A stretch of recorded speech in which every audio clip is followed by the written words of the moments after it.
다 같이 사도신경으로 신앙 고백 드리겠습니다. 전능하사 천지를 만드신 하나님 아버지를 내가 믿사오며 그 외아들 우리 주 예수 그리스도를 믿사오니 이는 성령으로 잉태하사 동정녀 마리아에게 나시고 본디오 빌라도에게 고난을 받으사 십자가에 못 박혀 죽으시고 장사한 지 사흘 만에 죽은 자 가운데서 다시 살아나시며 하늘에 오르사 전능하신 하나님 우편에 앉아 계시다가 저리로서 산자와 죽은 자를 심판하러 오시리라. 성령을 믿사오며 거룩한 공예와 성도가 서로 교통하는 것과 죄를 사하여 주시는 것과 몸이 다시 사는 것과 영원히 사는 것을 믿사옵나이다. 아멘. 오늘 우리에게 주신 하나님 말씀은 구약성경 창세기 41장 14절에서 16절까지 말씀입니다. 구약성경 64페이지에 있는 창세기 41장 14절에서 16절까지 말씀을 제가 읽어 드리겠습니다. 이에 바로가 사람을 보내어 요셉을 부르매 그들이 급히 그를 옥에서 내놓은지라. 요셉이 곧 수염을 깎고 그의 옷을 갈아입고 바로에게 들어가니 바로가 요셉에게 이르되 내가 한 꿈을 꾸었으나 그것을 해석하는 자가 없더니 들은즉 너는 꿈을 들으면 능히 푼다 하더라. 요셉이 바로에게 대답하여 이르되 내가 아니라 하나님께서 바로에게 편안한 대답을 하시리이다. 아멘. 오늘 주신 말씀을 가지고 하나님이 보내셨다 세 번째 시간으로 하나님의 때라는 제목으로 말씀의 은혜를 함께 나누도록 하겠습니다. 요셉이 억울하게 감옥에 있은 지 2년째 되는 해였습니다. 요셉이 애굽으로 팔려온 시간을 전체적으로 합산하면 총 13년째 되는 그 기다림의 해가 되던 해. 즉 17살에 팔려왔는데 이제 30살이 딱 되었을 그때에 갑자기 애굽의 바로가 감옥에 있는 요셉을 부르게 됩니다. 그래서 13년 만에 그가 바로 앞에 나오게 되고 우리가 알듯이 그가 하루 만에 애굽의 총리가 되는 그런 놀라운 사건이 단 하루 만에 모든 것이 바뀌는 사건이 오늘 일어나게 됩니다. 계속해서 우리는 모세오경을 쓰고 있는 창세기도 모세오경의 하나입니다. 그러니 모세, 이것을 쓰고 있는 모세가 이스라엘 백성, 광야에서 가나안 땅을 향해 가고 있는 이스라엘 백성들에게 요셉의 이야기를 해주고 있는 그 관점에서 이 내용을 살펴보고 있습니다. 오늘 모세는 이 요셉이 감옥에 있다가 바로 앞에 가서 그가 졸지에 애굽의 총리가 되어지는 그 이야기를 이스라엘 백성에게 들려줄 때 그들에게 어떤 의미로 다가왔을까요? 이스라엘은 우리가 알다시피 430년 동안 종살이를 하는 오랜 기다림을 기다리다가 하나님의 은혜로 이제 애굽을 나오게 되었습니다. 그러니 아브라함이 가나안 땅을 약속받았지만 무려 430년이 지나서야 그 약속이 이루어지게 된다는 것을 그들은 피부로 지금 느끼고 있는 상황이었습니다. 그러니 요셉도 13년이나 되는 기다림, 우리가 봤을 때 13년이 절대 짧은 기간이 아니죠. 그런데 그거하고는 비교도 안 될 만큼 430년이나 되는 기다림 속에서 그들이 하나님의 때를 기다리고 있었지만 그것이 언제 될지 지금 모르는 상황에서 요셉에게 일어난 상황을 보면서 그들은 뭘 느꼈을까요? 요셉이 13년이나 기다리다가 하나님이 때가 되니까 하루 만에 그 모든 일을 역전시키는 놀라운 그 이야기를 살펴보면서 우리도 그렇지 않냐? 출애굽기에 보면 왜 10가지 재앙을 하나님이 내리시고 또 이스라엘 백성이 바로가 끝까지 완악하게 저들을 안 내보내려고 고집부리다가 결국에는 마지막 10번째 장자 재앙을 두드려 맞고 나서야 두 손 두 발 다 들고 가라, 니들 가라, 안 붙잡을게, 내 다 포기한다, 너희 그냥 가고 싶은 대로 내가 너희들 놓아줄 테니까 빨리 가라, 애굽에서 나가라 하며 할 정도로 하룻밤 만에 이 놀라운 일들이 430년이나 되던 종살이가 하루 만에 다 바뀌어버린 것처럼 요셉에게 있어도 꿈 같은 일이 13년 만에 그 기다림 끝에 하루 만에 모든 것이 바뀌는 하나님의 때가 있다는 것을 오늘 우리는 생각해 볼 수 있다는 겁니다.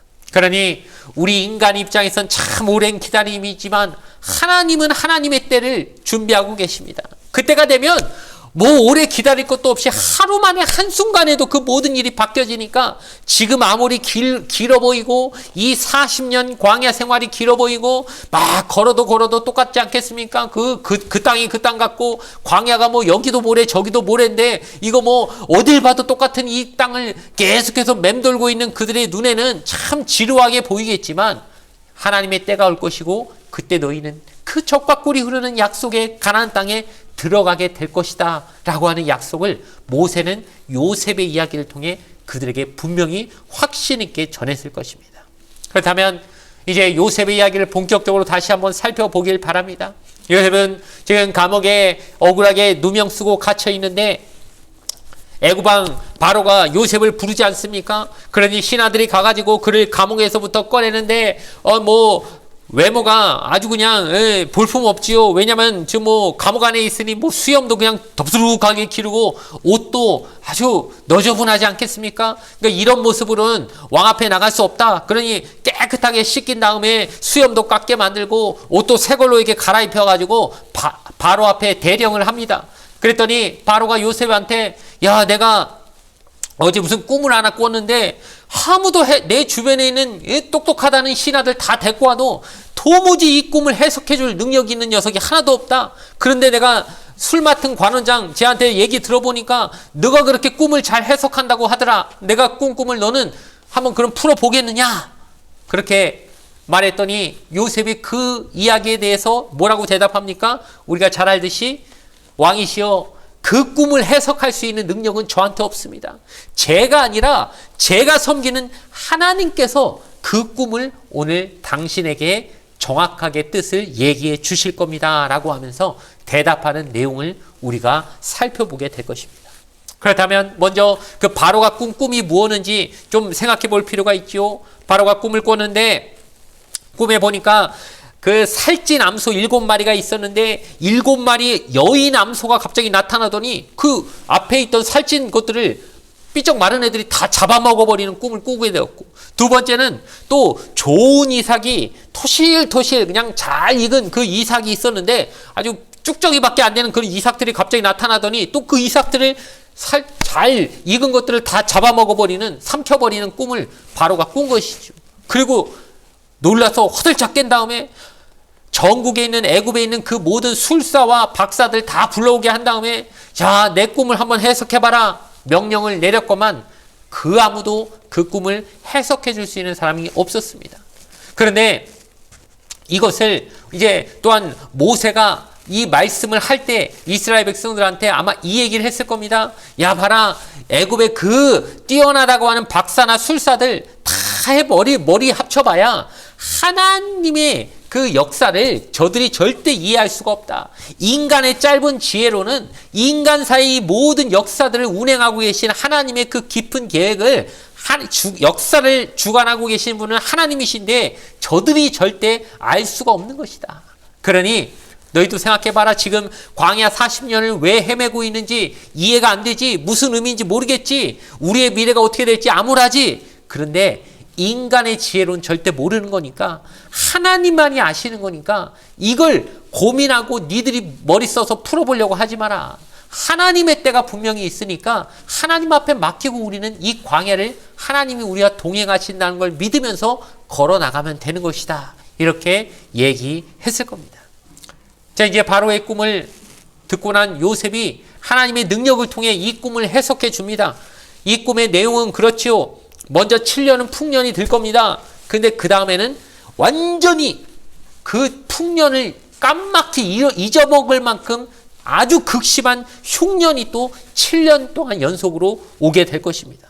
그럼 이 상황에서 무슨 일을 해야 되느냐? 이제 솔루션까지 요셉은 거기서 제시를 합니다. 왕은 지혜로운 사람 하나를 세워서 이 모든 상황을 대비하셔야 됩니다. 준비하셔야 됩니다. 그랬더니 바로가 야 그럼 네가 제일 적당하다. 너가 그럼 우리나라의 총리로 세울 테니까 네가 이 모든 상황 앞으로 일어나게 될 7년의 풍년과 7년의 흉년에 대한 대비를 네가 주도적으로 이 나라의 모든 정권을 내가 너한테 줄 테니까 네가 총리가 돼서 그럼 그 일을 해보라고 왕이 졸지 하루 만에 요셉을 총리로 발탁하게 되는 결과를 가져오게 되는 것이죠. 자, 그런데 이걸 우리가 봤을 때 하나님의 타이밍이 얼마나 정확합니까? 요셉이 딱 30살이 됐을 때 어떤 성경 해석에 보면 이제 애굽에서 어떤 높은 관직을 얻으려면 최소 30살은 되어야지 그 문이 열린다고 합니다. 그러니 요셉이 감옥에서 1년이라도 하루라도 먼저 그냥 빨리 나오고 싶은 요셉의 마음도 있었을 것인데 이 억울한 감옥살이 빨리 좀 끝내야지. 그래서 2년 전에 그 술 맡은 관원장의 꿈도 해석해 주면서 저 나갈 때 제발 좀 저 좀 잘 기억했다가 저 억울하게 여기 들어왔으니까 왕이 복직시켜 주시면 가가지고 제 얘기 좀 잘 해주셔갖고 감옥에서 꺼내달라고 그렇게 부탁까지 했건만 이 술 맡은 관원장이 까마귀 고기를 먹었는지 그냥 깜빡 잊어버리고 2년 동안 까먹고 있다가 아유 맞아 그때 그 청년 그 꿈 잘 해석해 주던 그 청년 있었지 하면서 왕이 그냥 내 꿈 해석할 사람 빨리 찾아보라고 이렇게 갑자기 그냥 왕이 난리를 치니까 그제서야 어떻게 기억이 나가지고 지금 요셉을 데려온 거 아닙니까? 그런데 우리가 봤을 때는 그 술 맡은 관원장이 막 까먹은 것이고 인간적인 어떤 착오가 생겨가지고 억울하게 요셉이 2년 더 감옥살이 한 것 같은 그런 어떤 억울함이만 있는 상황인 것 같지만 하나님의 관점에선 이때가 진짜 하나님의 때였다는 겁니다. 만약에 1년 먼저 2년 먼저 요셉이 감옥살이 나왔으면 그 생각에 아유 억울한 감옥살이 안 해서 좋았겠다 생각할지 모르겠지만 요셉은 절대 총리 못 됩니다. 그런데 딱 이 상황에서 하나님이 이 순간에 요셉을 바로 앞에 서게 하셨기 때문에 이제 7년의 풍년이 올 것이고 그 다음에 7년의 흉년이 온 그 모든 상황이 시작되는 그 시점에 요셉이 30살의 애굽의 총리가 돼가지고 이 모든 상황을 다 하나님의 지혜로 풀어낼 수 있는 그 완벽한 하나님의 타이밍에 이 일이 이루어졌다는 것, 하나님의 타이밍은 얼마나 정확한지를 우리에게 분명히 보여주시는 겁니다. 그러니까 우리가 생각해야 될 것은 하나님의 지혜지 인간의 계산이 아니라는 걸 우린 꼭 기억해야 할 것입니다. 게다가 요셉이 바로에게 그 꿈을 풀 때 요셉의 모습과 태도 안에서 우리가 또 하나 발견할 것이 있습니다. 바로가 요셉에게 먼저 야 너 그렇게 꿈을 잘 푼다고 들었다. 내 꿈을 네가 좀 해석해 주길 바란다 했을 때 요셉이 대답이 무엇이었죠? 왕이시여 저 아닙니다. 저 그런 능력 있는 사람 아닙니다. 하나님입니다. 제가 믿는 하나님이 그 꿈을 해석해 주시는 것입니다. 라고 하면서 철저히 하나님만 높이는 모습을 보여주는 그 태도를 우리가 볼 수 있지요. 그 놀라운 태도가 어디서부터 났겠습니까? 우리가 봤을 때는 억울한 감옥살이 그리고 끌려온 종살이 무려 13년이나 되는 요셉의 그 암울한 시절이 요셉을 끊임없이 아주 끔찍한 그 인생의 어두운 자리로만 생각할 수 있지만 그게 아니라 하나님은 그 순간에 요셉을 철저히 낮추시고 겸손하게 하나님만 높이는 모습으로 그를 변화시켜 가셨다는 겁니다. 사실 그 야곱의 총애를 받고 야곱의 편애를 받으며 살 때 요셉은 약간 철부지 같은 모습도 있었습니다. 그 형들의 잘못도 아버지한테 쪼르르 가고 고자질하고 또 자기가 꾼 꿈을 물론 뭐 하나님이 주신 꿈이기도 하지만 좀 사람들의 마음도 배려해 가면서 그걸 얘기해도 되는데 마치 대단한 자기가 그냥 엄청난 사람이나 되는 것 그냥 기고만장해서 그걸 막 눈치도 안 보고 떠벌리는 그런 모습들 이런 거 안에서 아직 요셉이 뭔가 좀 깎이고 좀 겸손해지고 하나님 앞에서 하나님이 높여주시더라도 자기가 그냥 스스로 교만하면 안 되는 것인데 이런 부분에서 약간 아쉬움이 있는 상황이 요셉의 그 모습 아버지 야곱 밑에서 자랄 때의 요셉의 모습이었다면 하나님은 그 13년이라고 하는 애굽에서의 깎이고 다듬어지는 시간을 만들어주심을 통하여 이제는 요셉이 얼마나 그 태도조차 성숙해졌는지 야곱의 그 총애받는 아들에서 이제 애굽에 와서 고생 다 하고 나니까 바로 앞에 왔어도 자기를 드러내려고 하는 게 아니고, 아유, 사람 잘 보셨습니다. 제가 꿈 해석은 아주 그냥 도사입니다 하면서 막 자기를 어떻게든 바로 앞에서 자기 능력 과시하려고 하는 그런 차원이 아니라, 왕이시여, 제가 아니라 하나님이 이 꿈 해석해 주시는 겁니다. 저는 아무것도 아닙니다. 하나님이 그저 쓰시는 사람에 불과합니다. 다 모든 능력은 제가 섬기는 하나님께 있습니다라고 하면서 하나님께 모든 영광을 돌릴 수 있는 그런 겸손의 모습으로까지 나아가는 시간이었구나. 그러니 하나님의 타이밍은 하나도 버릴 시간이 없었구나. 저와 여러분의 지금 걷고 있는 이 시간이 어찌 보면 그 요셉의 13년 같은 시간일 수도 있습니다. 아유, 왜 이렇게 오래인지, 하나님, 저 이만하면 깎인 것 같은데, 이만하면 많이 다듬어진 것 같은데, 좀 이 시간을 줄여주시면 안 됩니까? 하나님 앞에 우리가 얼마나 지금 그렇게 간절히 구하고 있겠습니까? 그런데 여러분, 잊지 마십시오. 하나님의 때는 완벽합니다. 요셉이 1년이라도 빨리 감옥에서 나왔으면 요셉은 1년 감옥은 덜 살았을지 몰라도 그 인생은 거기서 끝입니다. 애굽의 총리 못 됩니다. 그런데 하나님의 때는 완벽하게 딱 그 순간에 요셉을 쓰시기에 딱 적당한 그 시간까지 요셉을 갈고 닦으신 다음에 그 타이밍에 그 겸손한 모습으로 요셉을 총리에까지 올리시는 하나님의 놀라운 역사가 있었다는 사실을 기억하며, 우리도 지금 이 순간이 하나님의 때를 기다리는 아주 알차고 하나님만 높이며 우리 안에 그 하나님이 쓰실 수 있도록 나를 철저히 낮추고 준비시키는 시간으로 이 순간을 쓰게 해달라고 끊임없이 구하며 하나님 앞에 나아가는 저와 여러분의 이 연단의 시간이 되어지길 바랍니다. 그리하면 하나님의 반드시 하나님의 타이밍에 모든 것을 한순간에 하루아침에 바꿔버리시는 놀라운 역사가 우리의 인생에 반드시 있게 될 줄로 믿습니다. 그런 놀라운 변화의 삶을 하나님 앞에 얻게 되시길 주님의 이름으로 간절히 축원을 드리겠습니다. 잠시 기도드리겠습니다. 좋으신 아버지 하나님, 감사합니다. 요셉의 인생에 있어서 13년이라는 그 오랜 기다림 끝에 결국 하나님의 때가 되니까 단 하루 만에 그를 총리가 되게 하셨다는 그 이야기를 우리가 오늘 살펴보았습니다.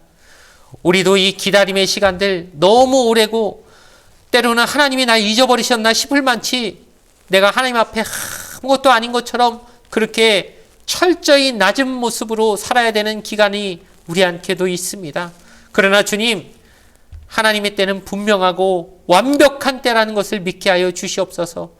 하나님은 1초도 절대 늦지 않으시다는 사실을 신뢰하게 하시며, 내가 지금 하나님 앞에 기다리고 깎여지고 다듬어지는 이 시간이 결국 요셉처럼 하나님만 높여드리는 겸손의 모습으로 성숙되어지는 시간이, 겸손을 배우는 시간이 될 수 있게 하여 주시옵소서.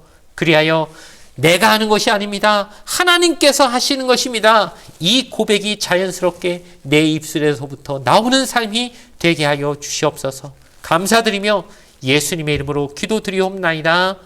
아멘. 주기도문으로 예배를 모두 마치겠습니다. 하늘에 계신 우리 아버지여, 이름이 거룩히 여김을 받으시오며 나라가 임하시오며 뜻이 하늘에서 이루어진 것 같이 땅에서도 이루어지이다. 오늘 우리에게 일용할 양식을 주시옵고, 우리가 우리에게 죄 지은 자를 사하여 준 것 같이 우리 죄를 사하여 주시옵고, 우리를 시험에 들게 하지 마시옵고 다만 악에서 구하시옵소서. 나라와 권세와 영광이 아버지께 영원히 있사옵나이다. 아멘.